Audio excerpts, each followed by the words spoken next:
Police want to question this man about the disappearance of schoolgirl Gordana Kotevsky. She was abducted last Thursday night after she'd been shopping at nearby Charlestown Square. It's believed she was bundled into a white Toyota Hilux outside her aunt's house in Powell Street, Charlestown. We have a witness who was at the Powell Street at the time of the incident, and he supplied us with a description of the driver of the four-wheel drive. This is a computer-enhanced image of the driver the police want to interview. He's described the fellow as being between 20 years of age and 27, dark hair, and that he believed that he had some growth on his face, possibly a few days unshaven. Police have also placed on display at Charlestown Square a mannequin dressed in the same clothes Gordana was wearing when she disappeared. It's hoped someone will remember having seen her at or leaving the shopping centre last Thursday night. May well have seen the four-wheel drive utility following her or in the vicinity. Anyone with information should contact police at Charlestown Square or Charlestown Police Station. Jane Anderson, NBN News.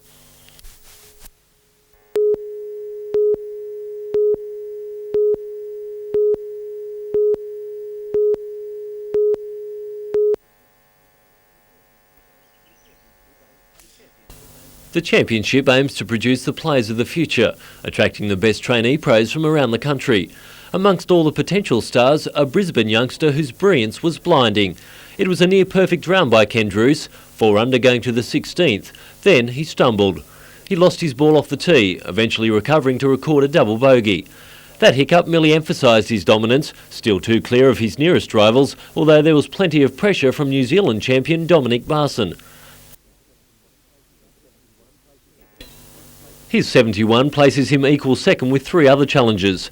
The other international competitor, Japan's Miki Onoda, had more trouble with the Newcastle greens, but still managed a 2 over 74.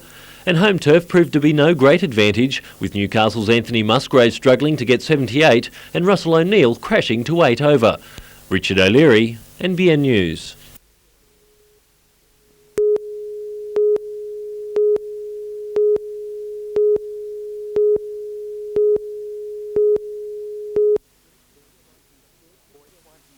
Boyce won his 3rd successive state title at the Newcastle Motordrome last weekend and is currently ranked number 3 in the world.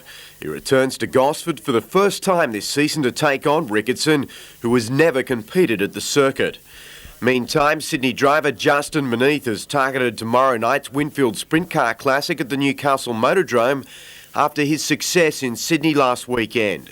The 17-year-old won the main feature at Parramatta and broke a 10-lap record at the Motordrome 3 weeks ago. His cause has been assisted by the absence of Brooke Tatnell and Gary Rush, who are competing in the World Sprint Car Series.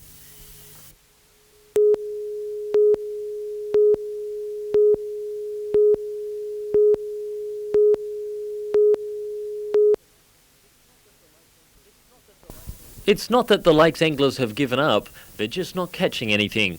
Our group met at Guandalam this morning to try and work towards a solution to what they describe as the lake with no fish. Well, the number one concern is that they can't catch a fish on a line. It's claimed the southern end of the lake has been fished out by continuing haul netting.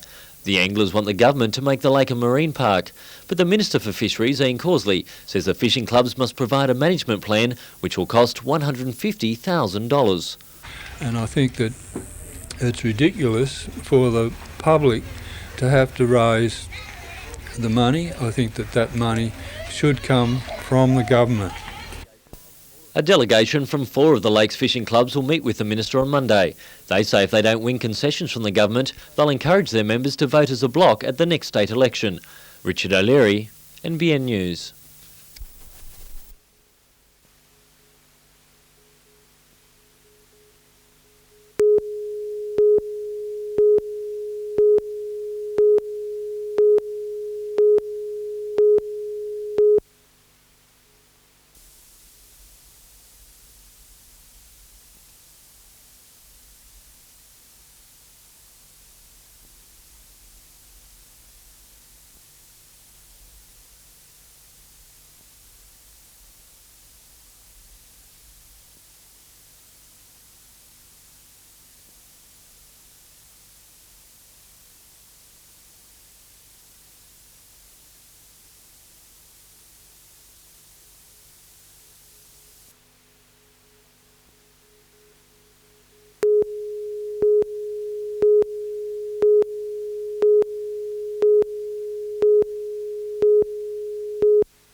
The AMP Challenge was postponed due to surf conditions this morning, but the second round of the Newcastle Clubs Championship went ahead as planned.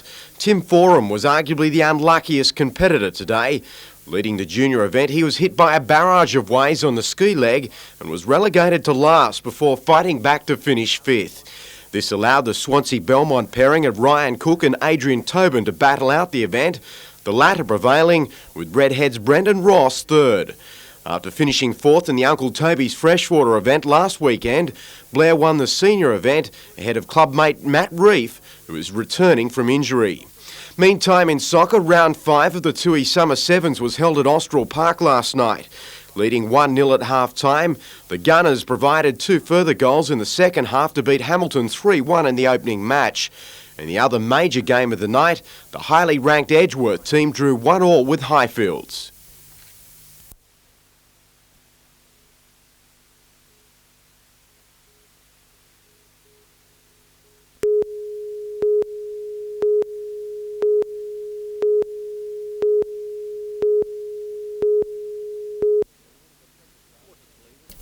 Water police and a pleasure craft scanned the waters for the young man, who went missing just before 1 this afternoon.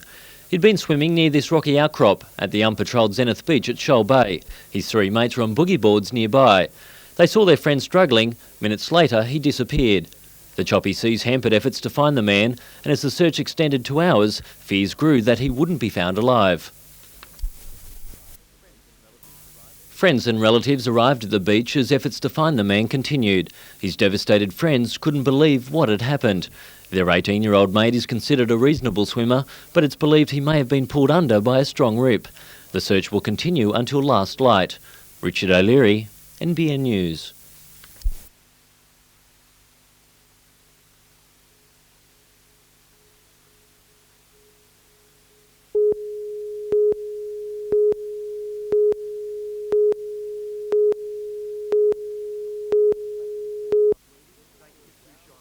Taking a 2-shot lead into the third round, Ewan Walters couldn't have made a better start. The blade was running hot for the young Victorian, who birdied the first and third to put him 2 under for the tournament. Even when he found trouble, his impeccable touch proved invaluable. While most challengers struggled, Ken Druce was the only one to make a charge at Walters. While Walters went out in 32, he faltered on the back 9 to finish with a 69, while Druce's birdie barrage started on the 4th. He then had 4 birdies on the back 9 to finish with the round of the tournament of 5 under 67. The final group containing Walters and Druce hits off at 11 o'clock tomorrow morning.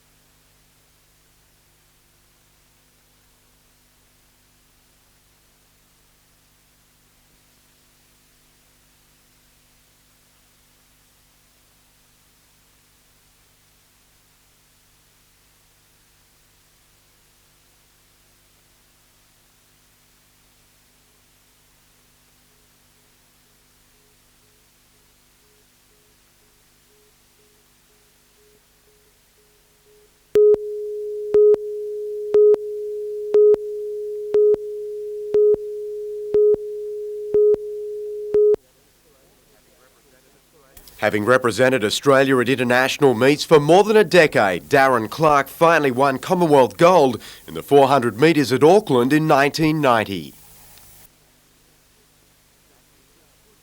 That business could continue in Newcastle. Clark revealing at a talent identification program in Raymond Terrace that he's contemplating a move from Sydney to train for Atlanta 96. If we can start upgrading some facilities up here, I mean, I'd be up here in a shot actually. It's such a laid-back place, and the people get behind you and very supportive. So it's a great place to be, and I wouldn't mind living here.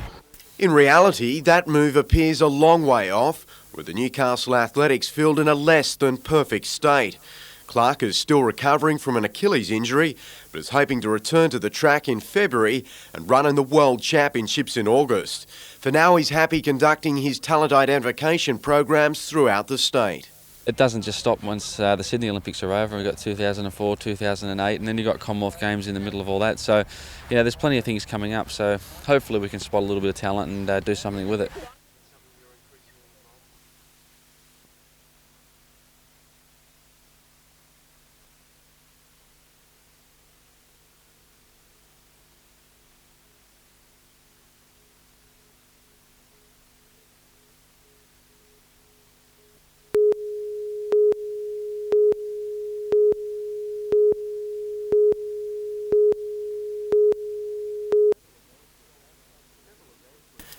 Several events were cancelled this morning due to a strong southerly rip, but it failed to deter Swansea Belmont's Kath Hardy, who won the under-14 girls surf race, board event and Diamond Lady. In the under-13s, Jackie Gibbs put in a similar performance, while in the boys, Russell Nesbitt took out the surf race, the board event and was third in the Ironman. Hawke's Nest Tea Gardens representative Dane Stanley won the beach sprint. Meantime, Christian Back had a surprise victory over Dean Jones in the senior men's pursuit final in the country championships at Broadmeadow yesterday evening. Back clocked 5 minutes 12 for the 4,000 metre event, while Maitland's Scott McGrath finished third in the junior pursuit, with Robert Hadley taking out the veterans sprint. From 2 wheels to 4 and a multi-car rollover marred the start of the Winfield Sprint Car Classic at the Motordrome last night.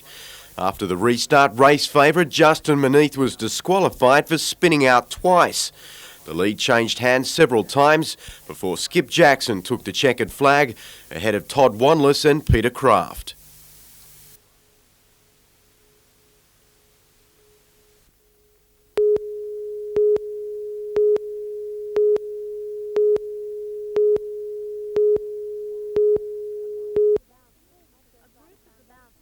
A group of about 30 Surfrider Foundation and other community members made the trek through the dunes. Once at the top, the view was unsurpassed, but it was more than a sightseeing venture that brought them. Officially declare Newcastle Bight a national park. Well, we're preempting and encouraging the move by state government to declare this area a national park. With a proposal for 10% of the Bight to be developed for houses at Fern Bay and plans to scale up sand mining, the group says the government must act now to save the Bight for all recreational users. Surfers, fishermen, four-wheel drivers can still use the beach, and they can access the beach through proper and well-maintained tracks. Around the country, the Surfrider Foundation is staging rallies to raise awareness of threats to the coast and the ocean.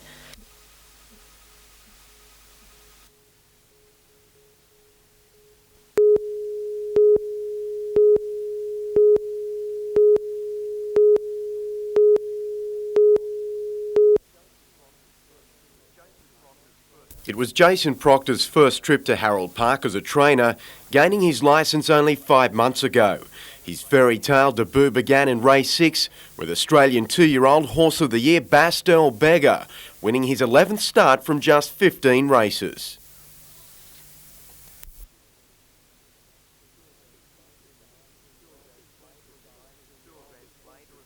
Two events later and the 19-year-old achieved the double. Our Big Monty at 15-4 winning its first race back from a spell.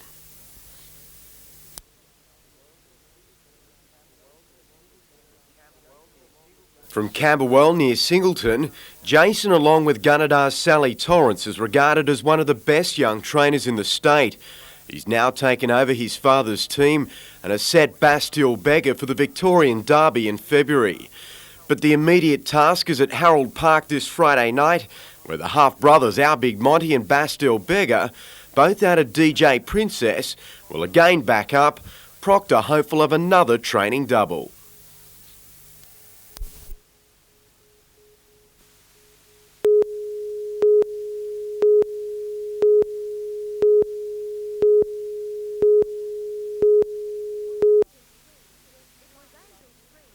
It was Angel 3's first flight above Newcastle, with the crew members of the rescue helicopter becoming familiar with their $1.6 million aircraft.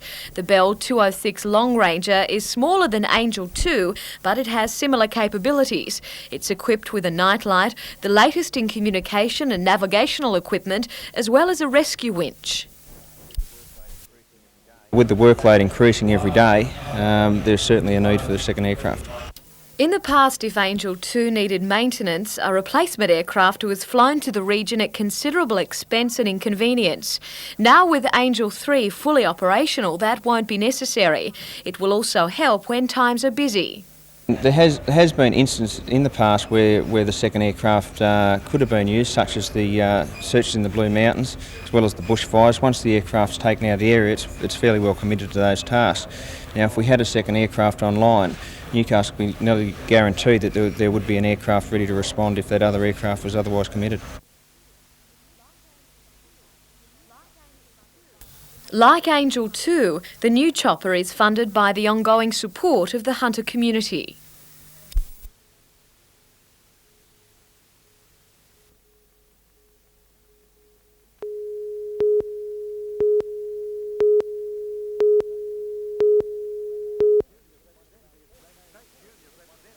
State Junior Representative Renee Kerrin was one of about 40 high school students who took part in today's event.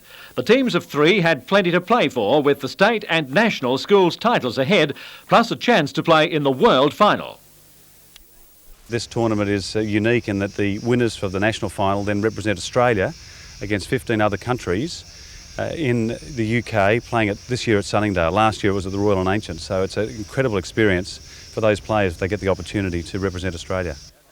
St Francis Xavier now has the chance to fulfil that role with its 3-man team of Anthony Quinn, Michael Wade and Vicky Tutt winning today's event, ahead of St Pius of Adamstown and Mount View from Cessnock. Meanwhile, Spears Point NASCAR driver John Woodlands leaves for Melbourne tomorrow for this weekend's meeting at the Calder Park Thunderdome. It'll be his first taste of American-style stock car racing, reaching speeds of over 250 kilometres an hour in his Pontiac over 150 laps of the 3-kilometre circuit.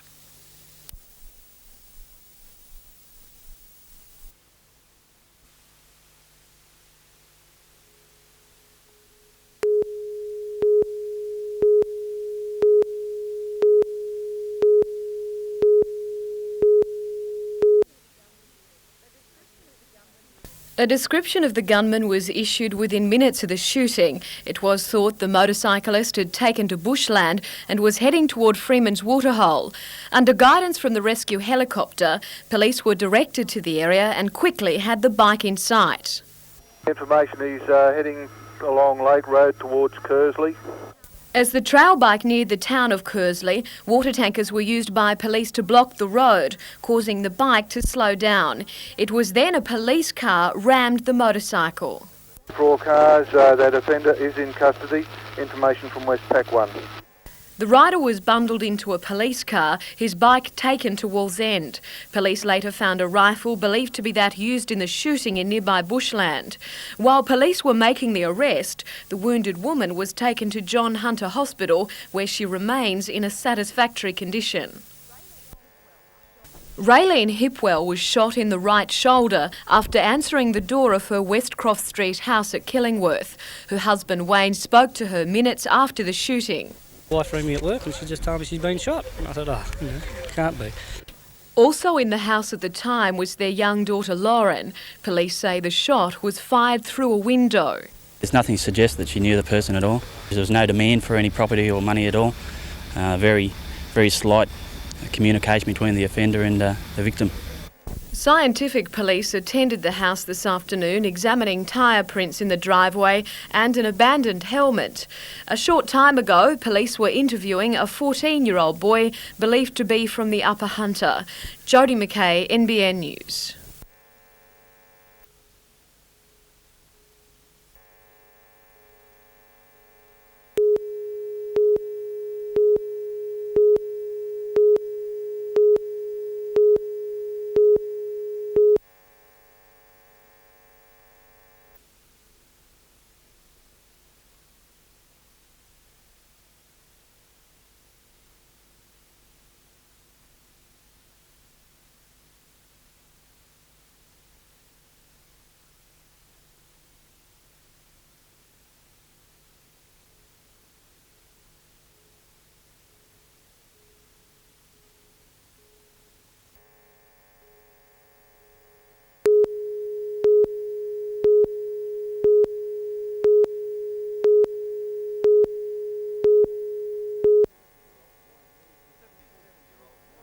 77-year-old Roy Mills was in a cheerful mood today, a contrast to the times in the prisoner of war camps in 1943. It was tough, horrendous. They were working under appalling conditions. As Captain Roy Mills, he was the only doctor with more than 700 Australians on isolated work camps on the Burma-Thailand Railway. With few medical supplies, he cared for the troops, weakened by malnutrition and tropical diseases. Countless prisoners died, a shocking memory for the men who survived a terrible chapter in Australian history. I keep being asked, can I forgive? And I say yes. I can't forgive what they did to all the men, but to me, yes. Roy kept a diary of those times, and after many requests, he's put them to press in Doctor's Diary and Memoirs. Today in Newcastle, some of the men who returned from the war met to remember and helped their old mate launch his book. Peter Ryan, NBN News.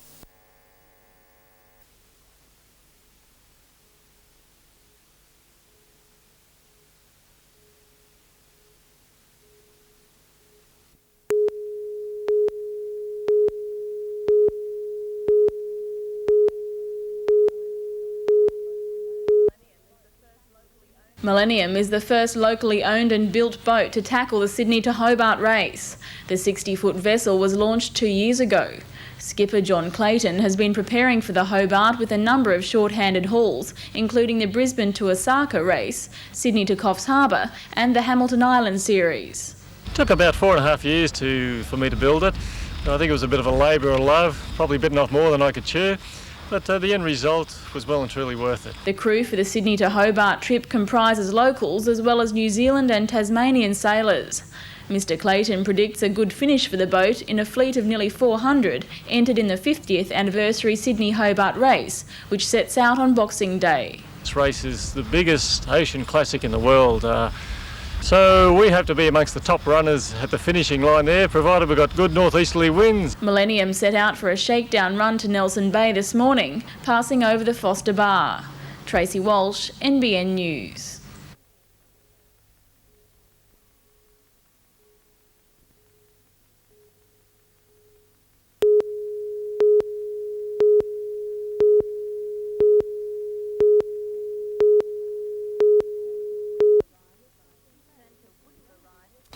Santa would have arrived by sleigh, but his reindeer were suffering from heat exhaustion. Instead, the military helped out. The Navy chopper set down in the grounds of the Hunter Orthopaedic School near Newcastle. Then it was further north to the Stockton Centre, this time on board the NBN chopper. It was good today, very, very good. Checking out the landing facilities at Williamtown RAF base was a little more difficult. When clearance wasn't given, Santa decided to drop in anyway. Once on the ground, he was given a warm welcome. While Santa didn't give away his preferred landing sites for Christmas Eve, most were confident he would be back. I already know what I'm getting. Jane Anderson, NBN News.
Gordana Kotevsky disappeared 2 weeks ago on the way to her auntie's place in Charlestown.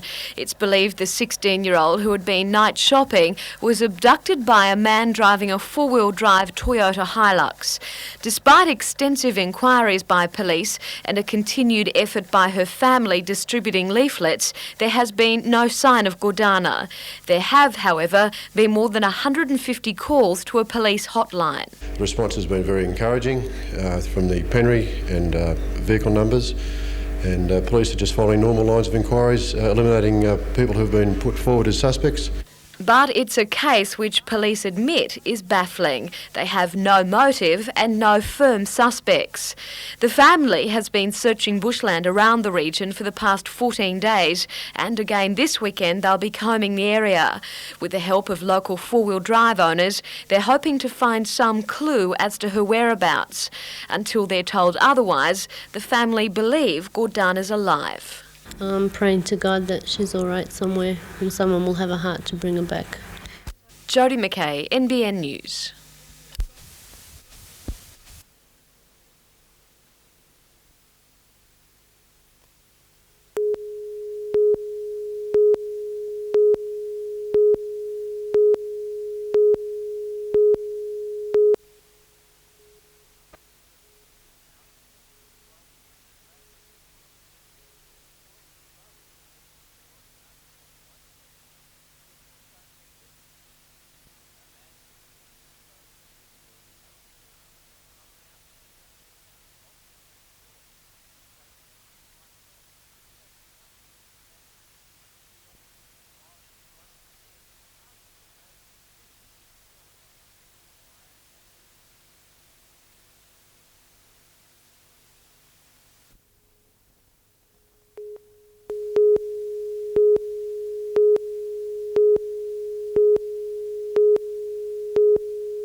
"22-year-old Harper has spent the last 4 weeks training with Hawaiian Ironman winner Greg Welsh and has been based in Colorado for the last 6 months.